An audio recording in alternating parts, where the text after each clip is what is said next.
Pemirsa, lolosnya oknum Wakil Ketua DPRD Bali Jero Gede Nyoman Swastika alias Jero Jangol dari sergapan polisi di saat rumahnya di Jalan Batanta Denpasar digerebek polisi menimbulkan berbagai pertanyaan. Salah satu praktisi hukum Imade Swardana mengungkapkan lolosnya oknum anggota dewan yang terlibat narkoba ini diduga dipengaruhi oleh faktor bocornya informasi atau adanya kekuatan politik yang mungkin melindungi. Lebih lanjut disampaikan praktisi hukum Imade Swardana yang juga Ketua LABI Bali, nama Wakil Ketua DPRD Bali Jero Gede Nyoman Swastika alias Jero Jangol yang disebut-sebut terlibat narkoba tidak asing lagi.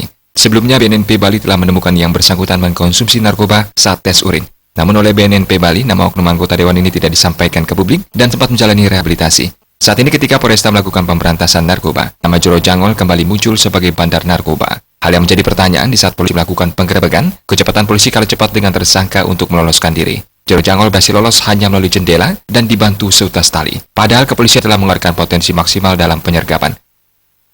Kecepatan pelarian pelaku mengalahkan kecepatan yang dilakukan oleh polisi. Itu hebatnya. Jadi begitu digerebek, dia bisa lari.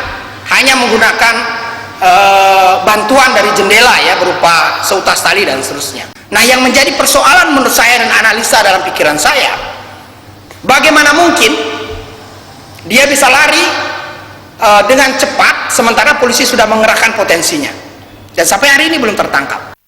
Ditambahkan Imade Swardana, beberapa faktor yang diduga penyebab lolosnya oknum dewan ini tidak terlepas dari kemungkinan bocornya informasi atau ada bargaining khusus sehingga yang bersangkutan bisa lolos serta adanya kekuatan politik yang melindungi sehingga belum tertangkap. Hal ini seharusnya tidak terjadi dalam pemberantasan peredaran narkoba terlebih keterlibatan oknum pejabat. Dan ini bagi saya perlu kita hitung ya, apakah pelaku ini mendapatkan informasi yang bocor bahwa rumahnya akan digerebek sehingga dia punya langkah persiapan untuk lari. Ini penting untuk kita catat. Kedua adalah di balik larinya ini, tidakkah kemungkinan akan ada bargaining khusus ya untuk membiarkan opini ini terus bergulir, kemudian lambat laun karam begitu saja dan pelaku masih tetap aman. Yang paling kita khawatirkan adalah di balik ini ada kekuatan politik yang bisa saja menolongnya. Rais Wantara, Bali TV.